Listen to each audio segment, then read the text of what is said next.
The first story is God showed the children of Israel to make a highway through Jerusalem. Anybody heard the story about the city of Jerusalem?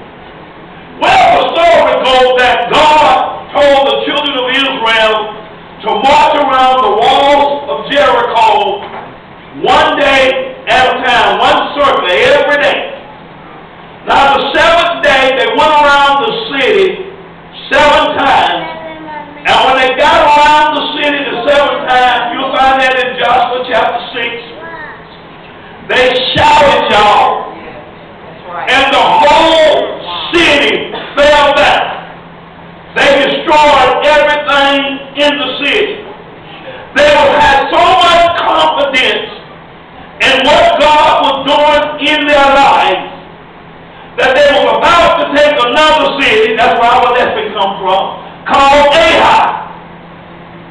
Some of the strong, heroic men of Israel told Joshua, their leader, there ain't no use to us taking all the folk for this little city.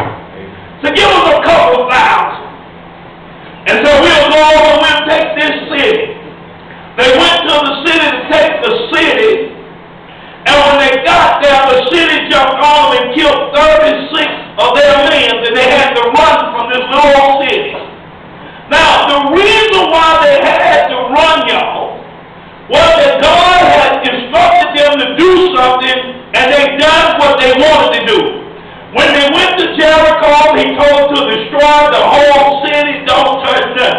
But one man saw a hunk of gold, saw some good clothes, and he took it, and the Bible said he hid it in the earth in his tent. That's the story. And when they got ready to go to the city, because one man had disobeyed God, he caused 36 other men to die. Saints of God, when they ran, they was wondering, they was bewildered, they was wondering, why could we lose now? How can God bring us out here and took us this far and brought us this far and then leave us? Somebody preached the message, God ain't brought me this far to leave me. Well, when they got out there, they couldn't win the battle, so Joshua was down on the ground, he was praying, and that's where the Lord said, get up. Why are you laying on your face like this? Israel has sinned and they've broken my covenant. He said, I need you to bring every 12 tribes of Israel. That's what makes up Israel, 12 tribes. He said, you're going to bring every family before me. And they had a thing that was a light that would shine when God spoke to the folks.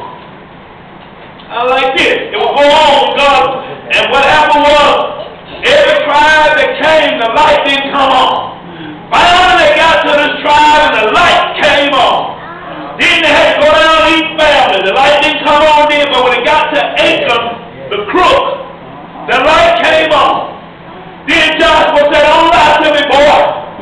He said, what you done done? He said, I know I disobeyed God.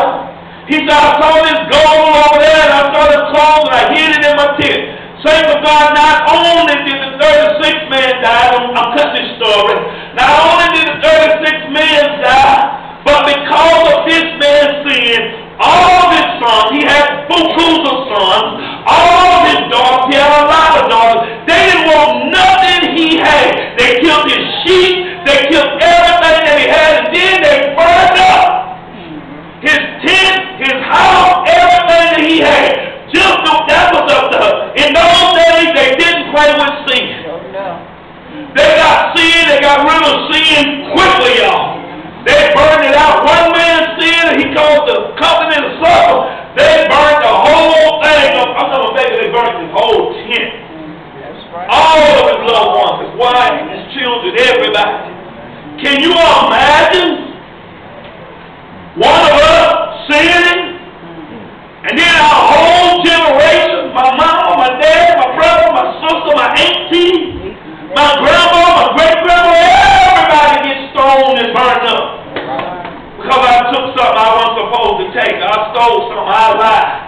They didn't play back then, y'all. Amen. The other story is ago I was going to try to preach a message called Rejected Without a Clue. Samuel was mourning for Saul the king. This man had also disobeyed God. And he disobeyed God so that God didn't want him to be king anymore. God went to the man of God. He said, why are you, I think he's talking like to your pastors and your bishops, why do you keep praying for them? I have rejected them. A lot of times folks be rejected and don't even know it, y'all. I want you to know something about Saul. Now listen to me what's good. Saul was still sitting in the king's seat, but he wasn't the king. He was still ordering people around. He still had the throne room. He still had everything to do with a king, but he wasn't the king. He was rejected and didn't have a clue. When you got an inferiority link, inferiority simply means it's lesser. When you got it's lesser, it's a poor quality, it's cheaper, it's low grade, it's second rate and substandard. So when you got something that's inferior, you got this. In other words, when they're building a big skyscraper or something, did y'all know the Titanic had inferior material in it? That's why it sunk. When they built the Titanic, they said, this ship will never sink, but if they had to put the right material in the ship, it never would have sunk. But somebody sneaked up and lied and put some inferior material into it. When you got a link, you got a connection. You got a relation. Your association. Relationship. Family members are linked. Amen. Bonds are linked and friendships are linked. But today we want to talk about an inferiority link. Rivers of living waters. You are just like the Israelites.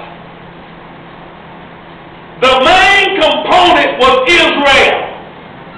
But the link was the 12 tribes of Israel.